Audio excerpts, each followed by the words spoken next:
ଖଲଫଳା SDPO ଗୋଟେ ଚରିତ୍ରହୀନ ଲୋକ। ଏ case କୁ ନେଇ ଆଗରୁ 7 ଥର ଆସିଲାନି ଜନସାଧାରଣ ପାଖକୁ ଖବର। ସେ ଭଲ ସ୍ତ୍ରୀ ଲୋକ ଦେଖିଲେ ତାଙ୍କ ସ୍ୱାମୀ କହୁଛନ୍ତି ଆରେଷ୍ଟ କରିଦେବେ ଯଦି ମୋ ପାଖରେ ନ ଶୋଇବୁ। ଇଏ ଗୋଟେ ଭଦ୍ର ମହିଳା କହୁଛନ୍ତି କିଡ୍ସ ପାଖରେ ଗୋଟେ ଭଲ ହୋଟେଲ ଅଛି ସେଠି ଶୋଇବା, ନହେଲେ ପୁରୀ ଯିବା। ଆଉ ଟାଣ ଅଛି ନା ନରମ ଅଛି ଟିକେ ମୁଁ ହାତ ମାରି ଦେଖେ। ଏଗୁଡା କଥା, ଏଗୁଟା ଏସଡିପିଓ ପୁରା ଡକାୟତ କଥା, ଚରିତ୍ରହୀନ ଲୋକ। ଏ ଷ୍ଟାର କଳଙ୍କିତ ହଉଛି। ତେଣୁ ହେ ମୋହନ ମାଝୀ, ହେ ଚିଫ ସେକ୍ରେଟାରୀ ମହୋଦୟା, ହେ ଡିଜି, ଆଜି ତାକୁ ସସ୍ପେଣ୍ଡ କର, ଇନକ୍ୱାରି କର। ସେ କାହିଁକି ଏମିତି ଉତ୍ପାତ ହଉଛି? ଏତେ ଚରିତ୍ରହୀନ ଲୋକ, ତାକୁ କଲିକତା ପଡାରେ ଛାଡି ଦିଅ, ସେ ସେଇଠି ବୁଲୁଥାଉ, ଭଲ ହବ। ଛି ଛି ଛି ଛି, ଅତି ଲଜ୍ଜିତ ଏକଦମ। ଏଭଳିଆ ଉତ୍ତର ଦବା ମୋ ପାଖରେ ଠିକ ନୁହଁ।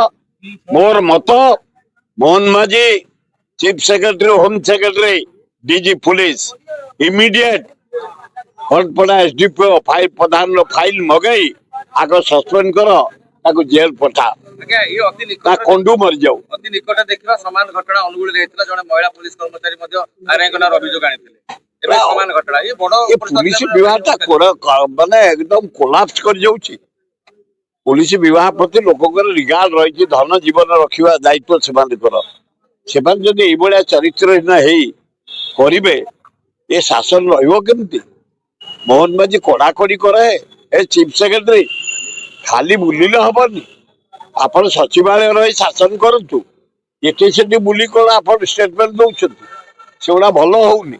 ଚିଫ ସେକ୍ରେଟାରୀ ସେକ୍ରେଟାରିଏଟର ମାଲିକ, ସୁପ୍ରିମ ଆଡମିନିଷ୍ଟ୍ରେସନ କଣ୍ଟ୍ରୋଲ କର।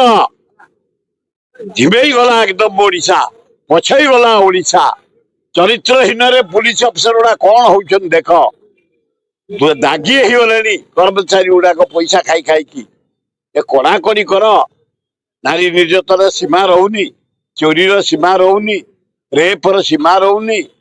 ବନ୍ଧୁକ ଚାରିଆଡେ, ଚାରିଆଡେ ଛୁରୀ। ତୁରନ୍ତ ଏହାର ପରିବର୍ତ୍ତନ କରାଅ, ନହେଲେ ବିରାଟ ବିପ୍ଳବ ହବ। ସମ୍ଭାଳି ପାରିବନି ମୋହନ ମାଝୀ ତମେ। ଏଭଳି ହେଲେ ଯୁବତୀ ମହିଳା ମାନେ ଥାନାକୁ ଯିବେନି ଭୟ। ଓଃ, ଏଭଳିଆ ହେଲେ କିଏ ଯିବ ଥାନାକୁ? ନ୍ୟାୟ କୋଉ ପାଇବ? ସେ ତ ଯାଇ ନ୍ୟାୟ ନାଁରେ ଶିକାର ହେଇଯାଉଛି, ଯେମିତି ଖଣ୍ଡପଡାରେ ହେଇଛି ଏ ପରିସ୍ଥିତି। ଅତି ନିନ୍ଦନୀୟ କଥା।